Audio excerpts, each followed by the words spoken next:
सामू Faisalabad programme news night के साथ मैं हूं आपका मेज़बान मोहम्मद बिलाल लोगर। पाकिस्तान भर के अंदर इस वक्त मईशत के पतले हालात चल रहे हैं। मौशी पतले हालात की जब बात करते हैं तो उसके असरात फैसलाबाद के ऊपर भी पड़ते हैं, जो कि पाकिस्तान का मैनचेस्टर और दूसरा बड़ा शहर है, और तीसरा बड़ा शहर और दूसरी बड़ी रेवेन्यू जनरेशन सिटी है। लेकिन उसके बावजूद अगर देखें तो इसके हालात किस हद तक मनफी हैं और कितना ग्रोइंग पावर मौजूद है, क्योंकि हमने उम्मीद की किरण लेके चली हैं कि आखिरकार हमने इस हालात से निकलना है। बिल्कुल ब्लूमबर्ग जैसा बड़ा अदारा भी कह चुका है कि पाकिस्तान 6 माह के अंदर बैंक करप्सी से निकल जाएगा। लेकिन क्या ये जो इस वक्त हम एक किनारे पे खड़े हैं, इसके हालात और इसके असरात पाकिस्तान की आम आवाम तक कितने पड़ रहे हैं और हुकूमत इस हवाले से क्या करे, अपोजिशन कितना किरदार अदा करे। ताजर रहनुमा क्या कहते हैं? सबसे पहले गुमटी से मुंसलिक जो रेलवे रोड है और मारूफ ताजर हमारे साथ होंगे, उनसे बात का आगाज़ करते हैं। सबसे पहले शेख साहब मौजूद हैं, शेख फैसल से आगाज़ कर लेते हैं। भट्ट साहब भी मौजूद हैं, दीगर ताजर भी मौजूद हैं। फैसल भाई क्या कहेंगे? हर कोई इस वक्त सवाल हमसे भी करता है, आप लोगों से करता है। मतलब मेरे ख्याल में हम कहीं भी खड़े हो जाएँ तो लोग पूछते हैं की होना जी होना, मतलब हर बंदे के ज़ुबान पे एक सवाल है, क्या होने जा रहा है, क्या होगा, क्या लग रहा है, हालात कैसे चल रहे हैं, बाइंग पावर कितनी, क्योंकि मार्केट्स के अंदर पता चल जाता है कि आवाम पैसा निकाल रही है या नहीं निकाल रही, और हालात आने वाले दिनों में कैसे होंगे। बिस्मिल्लाहिर्रहमानिर्रहीम। देखिए जी, ये बहरानी कैफियत में जो गैर यकीनी की सूरत हाल है, ये जूं की तू है। ये उतनी देर तक ऐसे ही रहेगी जितनी देर तक हमारे जो ऊपर वाले लीडरान हैं, जो भी बंदे हमारे मुल्क के पैसे को लूट के बाहर लेके जा चुके हैं, जितनी देर तक वो पैसा वापस नहीं आता। पहली बात ये है, जितनी भी जिनेवा कॉन्फ्रेंस अल्लाह की रहमत से बहुत कामयाब रही, उन्होंने पैसा दिया पाकिस्तान को, बिल्कुल वो हमारा उन्होंने सियासतदानों को या उन्होंने उन इदारों को नहीं दिया कि वो लूट के फिर बाहर ले। लेकिन एक बात हमें बावर करनी होगी, ये आखिरी चांस है। ये देखें, जब 47 के बाद से लेके आज तक किसी ने ना पहला चांस समझा ना आखिरी चांस समझा। ये हमारी बदकिस्मती है कि हमें ऐसे ऊपर वाले बंदे मिले हैं कि जिन्होंने सिर्फ खाने के लिए ऊपर बैठे हैं। इतनी गैर यकीनी की सूरत हाल है। हम कहते हैं कि अवाम पता नहीं पैसे को निकाल के, अवाम के पास पैसा है ही नहीं, पैसा हमारे मुल्क में नहीं है, डॉलर हमारे मुल्क में नहीं। आप देखें कि पिछले दिनों में जितनी भी दरामदाद थी, अब कराची पोर्ट पे रुकी हुई थी, पैसे देने के लिए नहीं थे, डॉलर बैंकों में नहीं थे, बैंक बार बार कह रहे थे ओपन मार्केट में रेट कुछ है और बैंकों का रेट कुछ है। अगर देखा जाए तो ये क्या है, ये गैर यकीनी की सूरत हाल है ना। तो हम ये रोज़ कलपते हैं कि खुदारा पाकिस्तान को अपना वतन समझें, अपने मुफाद से निकल के काम करें, अपनी पार्टी को बचाओ प्रोग्राम ना करें कि अपनी पार्टी को बचाने के लिए एक दूसरे को गालियाँ निकालें, अवाम को सड़कों पे लेके आए, उनको कारोबार तो आगे ही नहीं है। जो बच्चों की रोज़ी रोटी के लिए आते हैं, आप देखें कि उनको भी ये सड़कों पे ले आएंगे नए से नए। ये रोज़ कभी पार्लियामेंट में कोई दंगा फसाद, कभी कहीं पे कभी कहीं पे। हम किधर जाएं? हम जो ताजर हैं, हम ताजर किधर जाए कि हम मर जाए? इन्वेस्टमेंट बाहर है, उसने यहीं से पैसा लेना, यहीं लगा देना, मरना जीना बेशक ताजर का यहीं पे है। ताजर ने कहीं नहीं लेके जाना, ना उसने अपने बच्चे लंदनों में पढ़ाने, ना उन्होंने अपनी हॉस्पिटल लंदन में जाके करना है कि बुखार है तो फिर भी लंदन, या उसने कुछ भी बाहर नहीं लेके जाना, उसने रहना है तो यहाँ पर रहना है। हम कहते हैं खुदारा अभी भी होश के नाखून लें, ये वाकई आखिरी चांस समझें। हम पाकिस्तानियों के ऊपर वो पैसा लगाएं जो बाहर से आ रहा है, ताकि हम लोग तरक्की कर सकें, मुआशी सूरत हाल में बेहतरी आए। आफ्ताब भट्ट साहब मौजूद हैं, जनरल सेक्रेटरी रेलवे रोड हैं। भट्ट साहब, आप कैसे देखते हैं कि मार्केट्स में इस वक्त सूरत हाल, शेख साहब ने कुछ बताई कि गो मगो की सूरत हाल बड़ी ख़तरनाक होती है, लोगों को पता नहीं है कि मैं आज इन्वेस्टमेंट करूँगा, कल सूरत हाल क्या हो। लेकिन क्या लग रहा है आने वाले दिन बेहतर हो जाएंगे? आवाम को कैसे प्रिटेंड करना होगा, हुकूमत क्या करे, क्योंकि दरामदी पाबंदियाँ इतनी ज़्यादा हुई हैं कि जो कंटेनर 6 करोड़ का मंगवाया था, 5 करोड़ डैमेज पड़ गया, लोग अब उसे मार्केट में नहीं लाना चाह रहे। जी, इस वक्त जो सियासी इस्तेकाम की वजह से एक तासर दिया जा रहा है और वो तासर हमारे अंदर सरायत कर चुका है। लोग डर चुके हैं, लोगों को गुमराह किया जा रहा है। इस वक्त जो सूरत हाल है, आटे का बहरान देख लें, ये क्या है, ये वफाकी हुकूमत का कंट्रोल काम है? नहीं, ये सूबाई जब से जो NFC वार्ड का हुआ है, ये सूबाई हुकूमत का काम है। तो लिहाजा वफाक को पूरे इल्ज़ाम देना ये भी अच्छी बात नहीं है। इस वक्त हुकूमत लगी हुई है, जो नज़र आ रहा है इंशाल्लाह, जो हमारे वज़ीर ख़ारजा बिलावल भुट्टो ने जो कामयाबी हासिल की है, जिसकी वजह से दुनिया ने हम पे एतमाद किया और दुनिया ने हम पे एतमाद करके तकरीबन $10 अरब इस हुकूमत को दी है, इस आवाम को दी है, वो भी इंशाअल्लाह उन्होंने सफाई से खर्च करेंगे। ये तासर बिल्कुल इस वक्त मौजूद है और एक जमात की तरफ से दिया जा रहा है, और उस तासर का ये है इंशाअल्लाह आने वाला वक्त हम उम्मीद करते हैं कि आइंदा आने वाले जब 5-6 माह बाद ये मुल्क की सूरत हाल वाज़ह नज़र आ जाएगी। और इसमें जो इस वक्त हालात हैं, नो डाउट कि इस वक्त कारोबारी हालात का जो हजम है वो कम हुआ है, लेकिन उसके लिए हम बेहतरी वाल जा रहे हैं। हुकूमत अपने इक़दाम कर रही है, जैसे कि आजकल जो सूबाई असम्बली का एक सोचा छोड़ा हुआ है, मामला बना हुआ है, उससे भी लोग काफ़ी खौफजदा हैं। ये चीज़ें जड़ी हैं सब, अगर हमारे मुल्क में सियासी इस्तेकाम आएगा बाकी मामला जो वो हल हो सकते हैं। नहीं हम समझते हैं कि हम एक जमात की वजह से जिसने पूरे मुल्क के सिस्टम को जाम किया हुआ है, खुदारा होश के नाखून लें। ये मुल्क हमारा है, ये अवाम हमारी है। सियासत तो हमारी चलती रहेगी। अगर हमारा मुल्क कायम रहेगा, हमारा मुल्क अच्छा खुशहाल होगा, तो सियासत भी होगी, अवाम भी खुशहाल होगी। मतलब आप कैसे देखते हैं सब मार्केट्स के अंदर दुकानदार, ताजर, क्या सूरत हाल आप भांप रहे हैं? क्योंकि ताजर की जो नब्ज़ के ऊपर हाथ होता है वो देख लेता है आने वाले दिन कैसे होंगे। लग रहा है कुछ बेहतरी आ सकती है, आ रही है, या मार्केट्स आने वाले दिनों में बेहतर होंगी? अभी क्या सूरत हाल चल रही है? जी बिस्मिल्लाहिर्रहमानिर्रहीम। जो पिछले 3-4 माह गुजरे हैं जी, उनमें तो सूरत हाल बहुत ही गंभीर थी, क्योंकि जो छोटा ताजर है वो तो बिल्कुल ही ख़त्म हो गया। जो उसके पास थोड़ा ज़्यादा सरमाया था वो उसने घर से निकाल के खा लिया। अब उम्मीद की किरण तो हर वक्त मौजूद है, और अल्लाह से अच्छे की उम्मीद रखनी चाहिए। ये हमारे अपने ही माल का नतीजा जो हम पे इस तरह के अजाब आ रहे हैं, तो हमें चाहिए कि अल्लाह से इज्तिमाई तौर पर और इनफरादी तौर पर इस्तग़फ़ार किया जाए, अल्लाह से माफ़ी तलब की जाए। बाकी जो बेहतर हालात है वो अल्लाह ही कर सकता है। मज़ीद जो है वो आगे देखने में कुछ आ रहा है कि बेहतरी आ रही है कारोबार में ना, कोई मार्केट में कोई चहल पहल हुई है पहले की निस्बत, अब कुछ ज़्यादा गाहक जो है वो आ रहा है मार्केट में, परचेज सेल का काम चल रहा है, और उम्मीद अल्लाह के घर में इंशाल्लाह आने वाले वक्त में बेहतर होगा, बेहतरी हो जाएगी। अस्सलाम वालेकुम। आप कैसे देखते हैं मार्केट्स में क्या सूरत हाल प्रवेल कर रही है?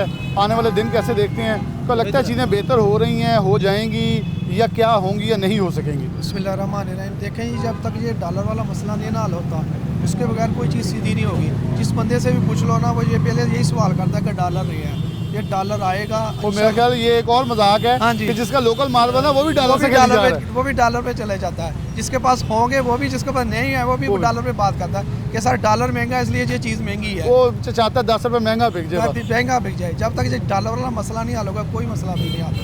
इसको पहले क्लियर करना। बड़े दो टोक अल्फाज। अस्सलाम वालेकुम। आप भी ताजर हैं जी? शॉप बनाई। क्या लगता है कि आपको हालात वाक़यात मुल्क के तो सीधे डर होगी? क्योंकि हम तो उम्मीद के साथ चलते हैं, लेकिन हम चाह रहे हैं, हम प्रोग्राम करने का मकसद है कि देखेंगे इस वक्त सूरत हाल क्या है, कुछ बेहतरी हो रही है, हो सकती है। ताजर क्योंकि सारी पोजीशन क्लियर कर देते हैं। ये ऐसा ही है बिल्कुल। असल में ये भाई ने अभी जो बात की है कि डॉलर की वजह से हर बंदा अपनी डॉलर की नाम की वजह से ना मतलब ये बताता है, लेकिन इतनी बात होती नहीं है। मतलब इतनी महंगाई है नहीं है, हम ये समझते हैं जितनी ये बता देते हैं, और मतलब इसको मतलब कर रहे हैं। बाकी ये है कि अच्छे की उम्मीद रखनी चाहिए, अच्छा होना चाहिए, इंशाल्लाह होगा भी, और थोड़ा सा बेहतरी आ भी रही है। अल्लाह खैर करेगा इसको, अल्लाह खैर करेगा। बिल्कुल अल्लाह से खैर की उम्मीद भी रखनी चाहिए। मेन रेलवे रोड है, और मेरे ख्याल में मरकज़ी चौक, अगर इसे बिल्कुल दाएँ चले जाएँ, ये इंपोर्ट के ऊपर बहुत डिपेंडेंट है ये भी इलाका। इससे पीछे टायरों वाली मार्केट्स हैं, तो ये सारा, और फिर हमारा कपड़ा मार्केट है जहाँ से हमारी एक्सपोर्ट इंडस्ट्री भी बसता है, लोकल इंडस्ट्री भी बसता है। ये फैसलाबाद जो है ये पाकिस्तान के लिए एक बरामदी मंडी की हैसियत रखता है लोकली भी, क्योंकि यहाँ से हफ्ता इतवार को लोग जो हैं माल लेकर बैरून शहर जाते हैं, वहाँ जाकर फिर सप्लाई करते हैं। तो ये अंदाज़ा हो जाता है कि चीज़ें बेहतर और किस हालत में किस दर पर चल रही हैं। प्रोग्राम में आगे बढ़ते हैं, कुछ और लोग मुझे। अस्सलाम वालेकुम। आप भी दुकानदार हो? हाँ जी। क्या लगता है कि हालात वाक़ा को गाहक की आमदोरफ्त बढ़ी है? हाँ जी, बढ़ भी रही है, तो बढ़ेगी भी इंशाल्लाह, क्योंकि एक टाइम लगना है। जी हुकूमत आई है ना, थोड़ा टाइम लगेगा, हालात भी बेहतर होंगे, मुल्क की माशियत बहुत अच्छी होएगी। यही है साढ़ा तो कहना कि मतलब पिछले जो महीने गुजरे तो बेहतर हो जाएंगे। ਉਹਦੇ तो बहुत बेहतर होया जी कारोबार, अगे नालों बहुत बेहतर होया। गाहक ਦੇ ਵਿੱਚ भी यानी कि इजाफा होया वा। अगे सारी दिहाड़ी वेले बह के चले जाने ਸੀਗੇ, ਹੁਣ गाहक ਦੇ ਵਿੱਚ भी यानी कि तेज़ी होई आ। ਕਾਰੋਬਾਰ ਦੇ ਵਿੱਚ ਵੀ ਤੇਜ਼ੀ ਹੋਈ ਆ ਬਾਕੀ ਆਸਤਾ ਆਸਤਾ ਸਾਰਾ ਕੰਮ अच्छा होएगा इंशाल्लाह। अच्छा, सियासी इस्तेकाम के ऊपर ख़ास तौर पर लोगों का जोर है कि सियासी इस्तेकाम जब आएगा, मैं आफ्टर व्हाट्सएप और शेख फैसल साहब ने भी क्लियर कट सबसे स्टार्ट में ये कहा था, जो इस्तेकाम है वो प्रवेल करता है मंडियों के अंदर, क्योंकि जब इस्तेकाम होगा लोगों को पता होगा इन्वेस्टमेंट करनी है तो यहाँ से प्रॉफिट निकलेगा। कोई भी इन्वेस्टमेंट नुकसान या खसारे में नहीं करता। और डॉलर की शॉर्टेज, शायद डॉलर बहुत पड़ा होगा लेकिन सारे लोग स्टॉक करके भी इसलिए बैठे हैं कि जब ज़रूरत पड़ेगी। मेरे ख्याल में लोग इस बेवकूफ़ी के अंदर हैं कि पाकिस्तान के अंदर हम डॉलर महंगा बेच रहे हैं, बल्कि आप लोगों को, उन लोगों को एक तो मुल्क दुश्मनी है, दूसरा खसारे में एक बड़ा झटका देगा जो कि फिर आगे बड़ा दूर ले जाएगा। एक ब्रेक लेंगे, ब्रेक के बाद हाजिर होंगे तो हम गला मंडी चलेंगे कि फैसलाबाद की गला मंडी ज़राई जिनास एशिया की सबसे बड़ी मंडी के अंदर सूरत हाल क्या है, क्योंकि दालों की कीमतें 15 रोज़ के अंदर 50 से 100 रुपये फ़ी किलो तक इजाफा हो चुका है सिर्फ दरामदी पाबंदियों से। एक ब्रेक, दोबारा हाजिर होते हैं।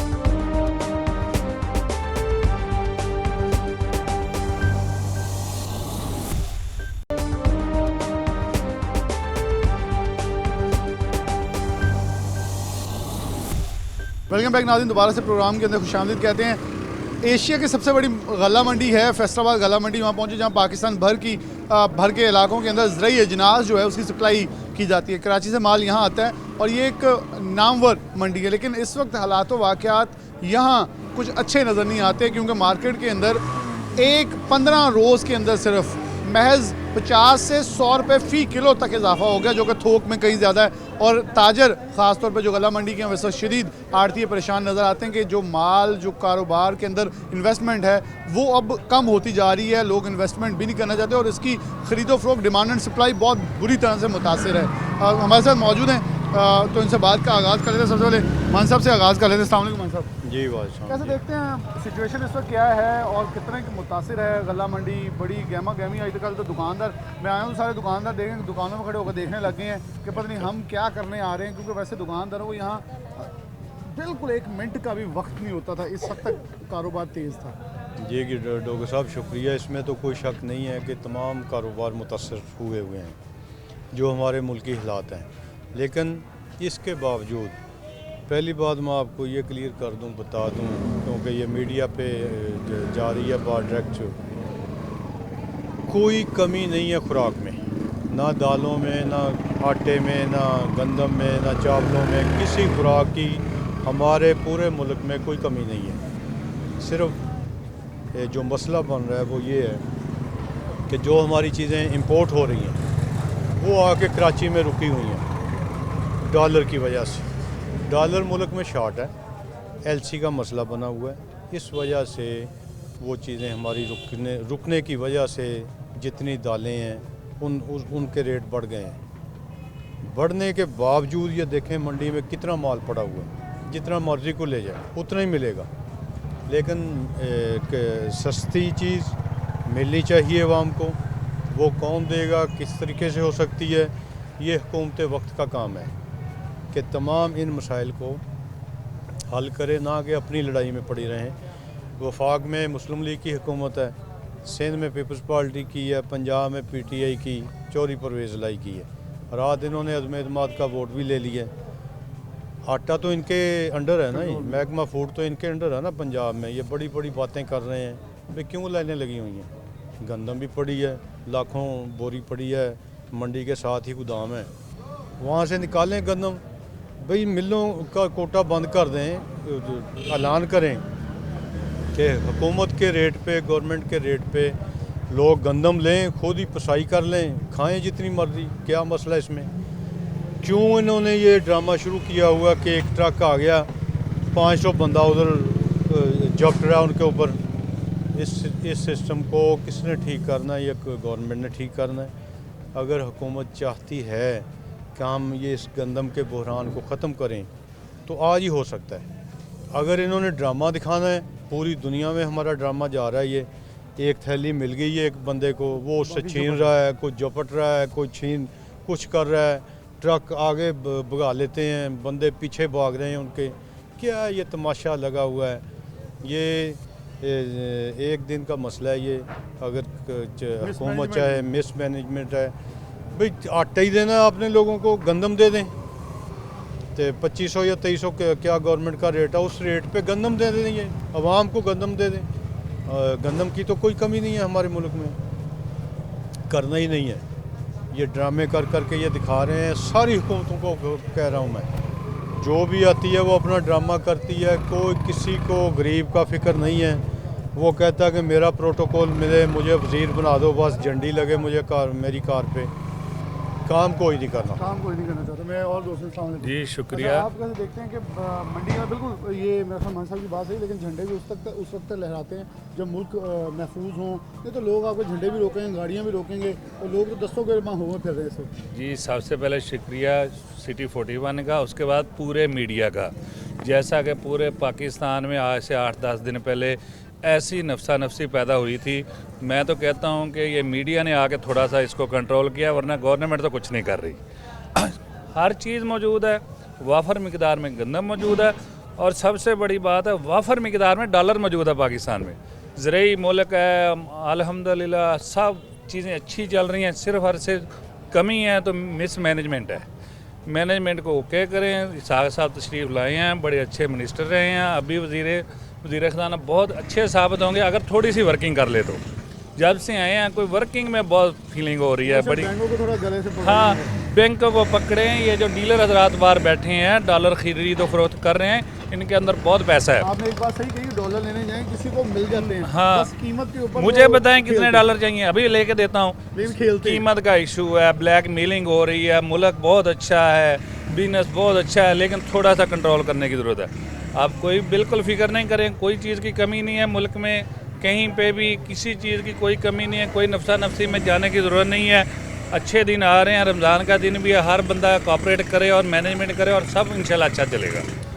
सब अच्छा चलेगा जी, बहुत शुक्रिया। अच्छा, आप कैसे देखते हैं कि इनकी बात ये सही है कि बहुत सारी चीज़ें स्टॉकिंग में पाकिस्तान में ख़राब सूरत हाल आ जाती है, वरना शायद इतनी पोजीशन वर्स्ट हो नहीं सकती या हुई नहीं होगी जितनी शायद हमें नज़र आ रही है। और मान साहब ने भी कहा आप माल क्लियर करें, देखें आप 2 दिन में 50-50 रुपये गिर जाएगा किलो का रेट। बस ये है कि हम शॉर्टेज भी खुद ही पैदा करने वाले हैं।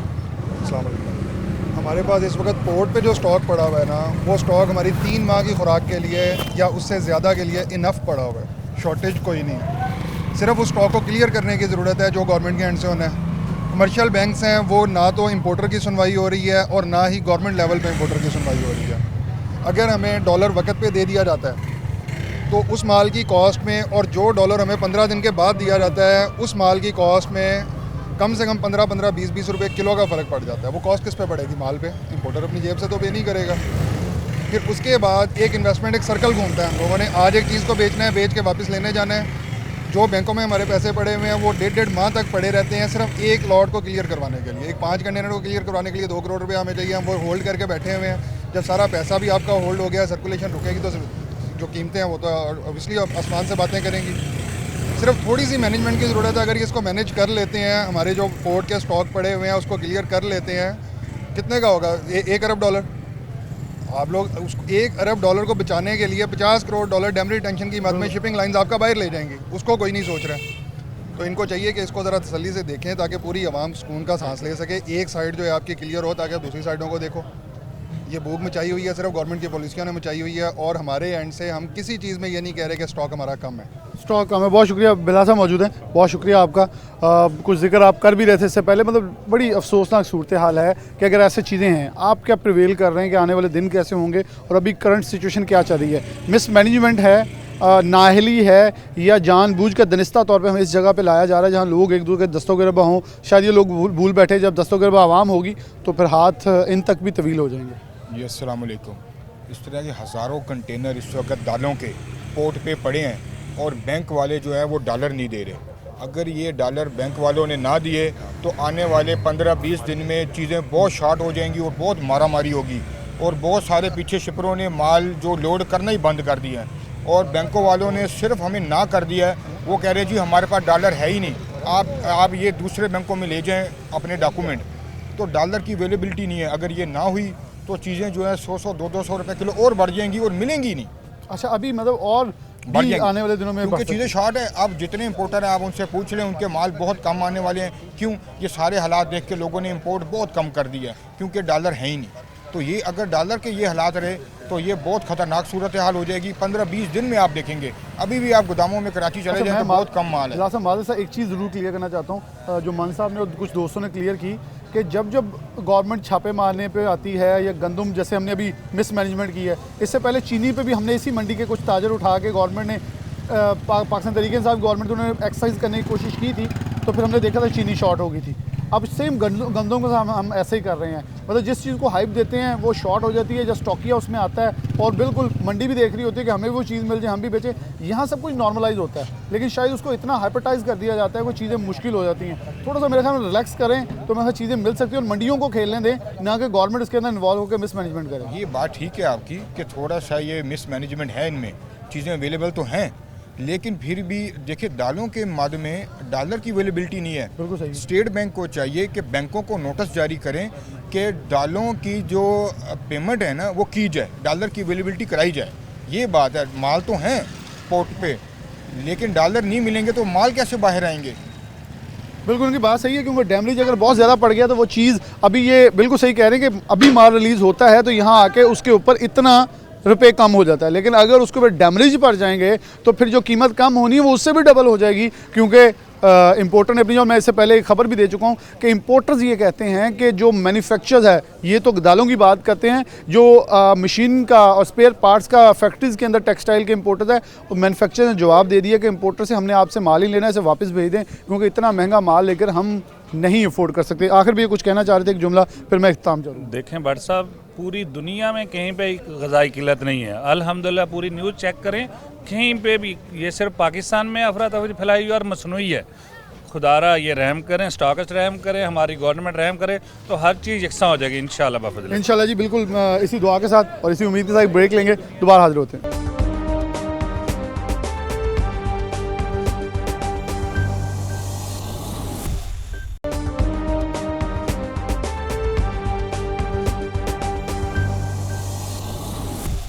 वेलकम बैक नाज़रीन, दोबारा से प्रोग्राम के अंदर खुशामदीद कहते हैं। जब बात करते हैं शहर फैसलाबाद की, तो सबसे पहले हमने रुख किया कुछ ताजरों का और फैसलाबाद की कुछ अहम मार्केट से, लेकिन उसके बाद हम गला मंडी गए जो कि एशिया की सबसे बड़ी मंडी है।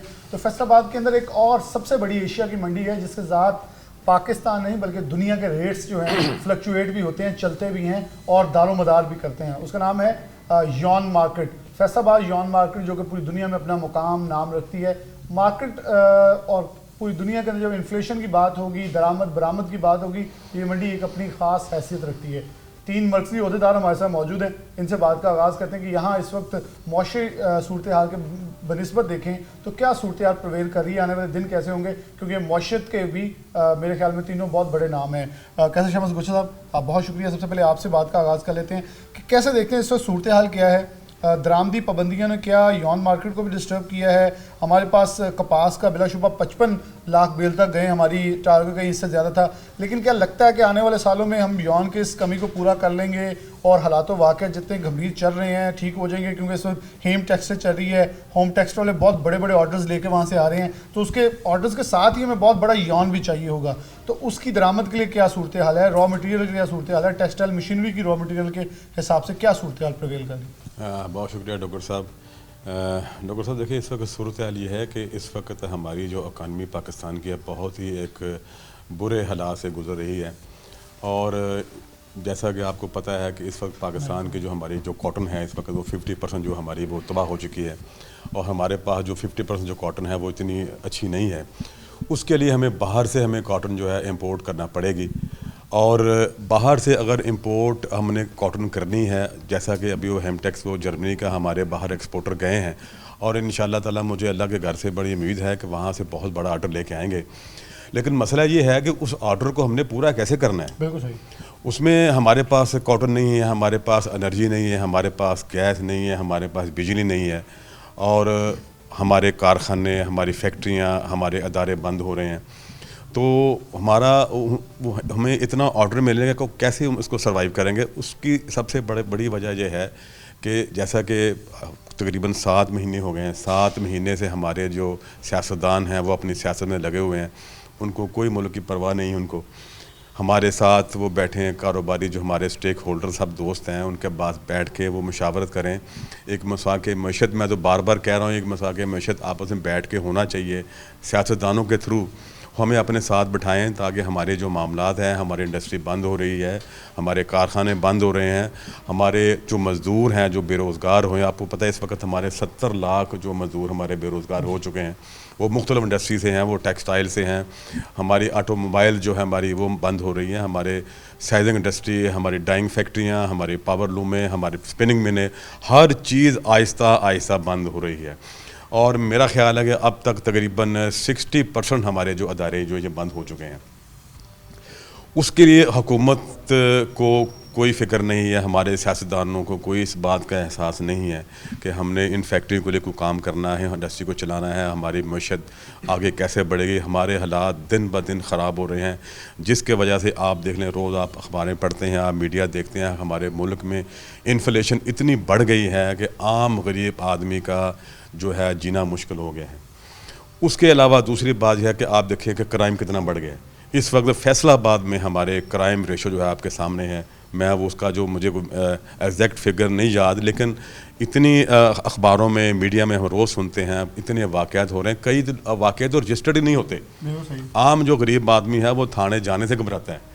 तो इस वक्त इन्फ्लेशन के साथ साथ क्राइम में बढ़ रहे हैं, हमारी इंडस्ट्री बंद हो रही है। इसके लिए मैं तो मेरा हुकूमत से मुतालबा है, मैं पहले भी करता रहा हूँ, मुझे 7 महीने से हम ये कह रहे हैं कि खुदा के वास्ते अपनी सियासत छोड़ें। पहले पाकिस्तान है तो सियासत है, पाकिस्तान नहीं है तो फिर ये सियासत कैसे करेंगे हम। हर सियासतदान अपने अपने मफाद के लिए काम कर रहा है, किसी को पाकिस्तान की फ़िक्र नहीं। मैं शाहिद साहब की तरफ बढ़ूँगा। शाहिद गुजर साहब हमारे साथ मौजूद है, ग्रुप लीडर हैं पायमा के, बहुत शुक्रिया आपका। शाहिद भाई, एक बात इन्होंने कही कि सबसे पहले महंगाई हो जाए, तुर्की में बहुत है, यूरोप अमेरिका सब में बहुत इस वक्त इन्फ्लेशन है, लेकिन साथ बेरोज़गारी हो जाए तो एक बड़ा तूफ़ान है। लेकिन इस 2 फैक्टर के साथ पाकिस्तान में तीसरा सिक्योरिटी थ्रेट फैक्टर है कि पहले आप बेरोज़गार, पहले तो आप कारोबार नहीं चल रहे, पहले आपकी महंगाई बहुत है, फिर आप बेरोज़गार हुए और फिर आपको जानों के लाले पड़ गए हैं।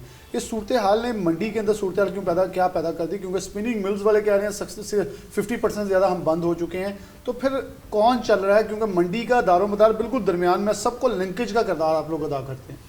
बहुत शुक्रिया भट्ट साहब। डॉक्टर साहब, ऐसे है कि डॉक्टर साहब ये हम 4 महीने से तकरीबन हमारे इंडस्ट्री कोई भी है वो सारी इतनी बहरान का शिकार है कि आप देख लें कि जैसे चेयरमैन साहब कैसर साहब ने बताया कि 70 लाख मज़दूर बेरोज़गार हो गए। और वो 70 लाख नहीं, वो 70 लाख ख़ानदान है, तो उनको हिसाब लगा रहे हैं ये करोड़ों में चले जाते हैं। तो ऐसे ही हमारी ही मार्केट में 4 महीने से इतनी कैफियत ऐसी होगी कि पता ही नहीं कारोबार क्या होना है क्या नहीं होना। इंपोर्ट तो वो नहीं हो रही, कंटेनर्स वहाँ खड़े हैं, लोगों को जो चार्जेस वो अजाफी इतने ज़्यादा पड़ रहे हैं कि उतने का उसमें माल नहीं जितना उनको ऊपर चार्जेस बढ़ चुके हैं। ऐसे ही पोल्ट्री में देख लें, ऐसे मेडिसिन में देख लें, हर तरफ यही बुरा हाल है। वही बात कि ये सियासतदान अगर किसी अपने आप का किबला दुरुस्त नहीं करेंगे, ये अदम एतमाद, ये लड़ाई झगड़े, ये अगर सारा कुछ यही कुछ रहा तो मेरा नहीं ख्याल ये मुल्क स्टेबल होगा। ये जो इमदाद शमदाद आ रही है, अगर फौरी कुछ मिलेगी तो इससे मुल्क चल सकता है। अब ये देखें, आए रोज़ कत्लो गारत, चोरी डकैती, इतने वाक़यात हो रहे हैं कि कोई रजिस्टर छोटे मोटे तो थाने जाते ही नहीं करवाने के लिए। तो अब हमारी इंडस्ट्री 50% से ज़्यादा टेक्सटाइल इंडस्ट्री बंद पड़ी है और वो सारी लोकल में आ चुकी है। लोकल में आने की वजह से अब लोकल के तैयार माल बिक ही नहीं रहा। अगर हमें 100 मीटर की ज़रूरत है तो यहाँ 300 मीटर बन रहा है, वो 200 मीटर किधर जाएगा? लोकल में सारा कुछ चला गया। अब डॉलर इन्होंने मसनूई 228-27 पर रखा है, बाजार में 270 के करीब है। अगर डॉलर का रेट बढ़ाएंगे तो एक्सपोर्टर को फ़ायदा होना है, नहीं तो वो नहीं चलेगा। ये ऑर्डर लेंगे, ये किसी काम नहीं आएंगे। लिहाजा इनको चाहिए इंडस्ट्री को चलाने के लिए आवाम को कुछ ना कुछ रिलीफ दें। अब कल देखिए इन्होंने 74% गैस महंगी कर दी है, उसके हिसाब से, और 1 जुलाई से कर दी। ये 4 महीने का अगर वो डिफरेंस देंगे, लाखों रुपया करोड़ों रुपया इंडस्ट्री की तरफ बन जाएगा। वो कहाँ से देंगे? वो बंद हो जाएगा। जो थोड़ा बहुत चल रहा है वो बिल्कुल बंद हो जाएगा। तो आप क्या लगता है कि फिल फॉर हुकूमत को क्या करना चाहिए? फिल फॉर देखें जी, इनको रिलीफ देने के लिए बिजली कहते हैं नहीं इनके पास, गैस इनके पास नहीं, खाने के लिए इनको नहीं है। ये बड़े बड़े जो हमारे चैम्बर्स हैं, जो हमारे अदारे हैं, उनके साथ मिल के कोई ऐसी प्लानिंग करें जिससे हमारा मुल्क भी चले, गरीब को रोज़गार भी मिले और अदारे भी चलें। ये सारी जो टैक्स दे रहे हैं उनका ही अगर निचोड़ निकाली जाएंगे तो ये आफ्टर कुछ भी नहीं होना। अब इनको चाहिए फौरी तौर पे ये गैस का फौरी तौर पे वापस लें, जो 74% इन्होंने बढ़ाया, बिजली पे रिलीफ दें, ये जो मार्कअप इन्होंने 16% कर दिया है, इंडस्ट्री कैसे चलनी है भाईजान?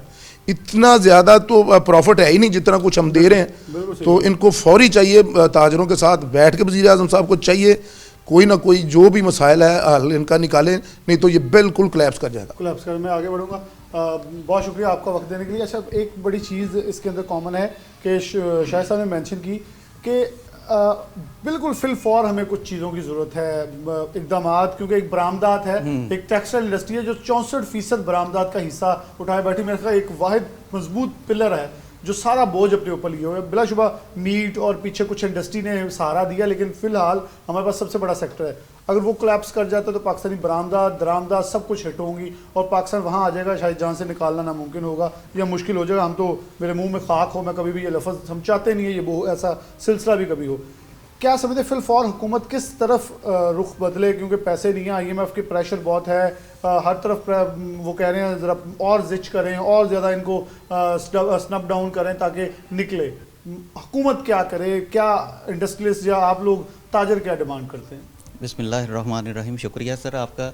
जैसा कि चेयरमैन साहब ने कहा, ग्रुप लीडर साहब ने कहा, सबसे पहले तो सर ये जो इंडस्ट्री पे जाने के लिए बिजली के रेट्स कम करने चाहिए। लोकल के लिए 45 से 50 रुपए यूनिट है सर, वो कैसे चलेगा? गवर्नमेंट को सबसे पहले बिजली के रेट्स कम करने चाहिए ताकि लोकल इंडस्ट्री थोड़ी बहुत ही चले। 50% बंद हुई है। देखें, जब मियां नवाज शरीफ साहब का पहला दौर था उस टाइम भी लूम जो थी ना वो तोल के बिकी थी सर वही दोबारा दौर आ गया। तो हम किधर खड़े हैं सर? गवर्नमेंट को चाहिए कि फौरी इसके ऊपर कोई ना कोई एक्शन ले ताकि ये लोकल इंडस्ट्री भी चले। ये 70 लाख जो, ये बिल्कुल शाह साहब की बात सही है, ये 70 लाख ख़ानदान है, उसके साथ हमारी यार मार्केट के बंदे हैं, सारे हैं, ये कैसे चलेगा काम गवर्नमेंट को? लेकिन आपको लगता है कि मैकेनिज्म ऐसा है, क्योंकि इस वक्त जो फी मीटर बन के कपड़ा आ रहा है, जिस बंदे के पास खाने के पैसे नहीं है, एक आटे के थैले के लिए वो लाइनों में लग रहा है, वो महंगा जाकर कहीं और से ले ले, वो लाइन में लग के ले रहा है, वो सूट कैसे खरीदेगा? जब वो नहीं चलेगा, लोकल भी कोलैप्स कर जाएगी, बरामदात आपकी पहले हिट हैं, तो फिर ये इंडस्ट्री जो एक आखिर चल रहा था सारा आहिस्ता आहिस्ता कहीं ना कहीं वो एक कहते हैं घरारी है, वो घूम रही थी, वो भी रुक जाएगी फिर तो। बिल्कुल ऐसा ही है सर। किसी के पास सर खाने के लिए पैसे नहीं है तो वो सूट कैसे खरीदेगा? सूट तो एक्सेसरी में आ गया ना, कैसे खरीदेगा वो? खाने के लिए आटे का आपने देखा ही है, उधर सिंध में आपने देखा है कि बंदा मर गया सर लाइनों के लिए, लाइनों में लग, फैसलाबाद में भी ऐसा ही है।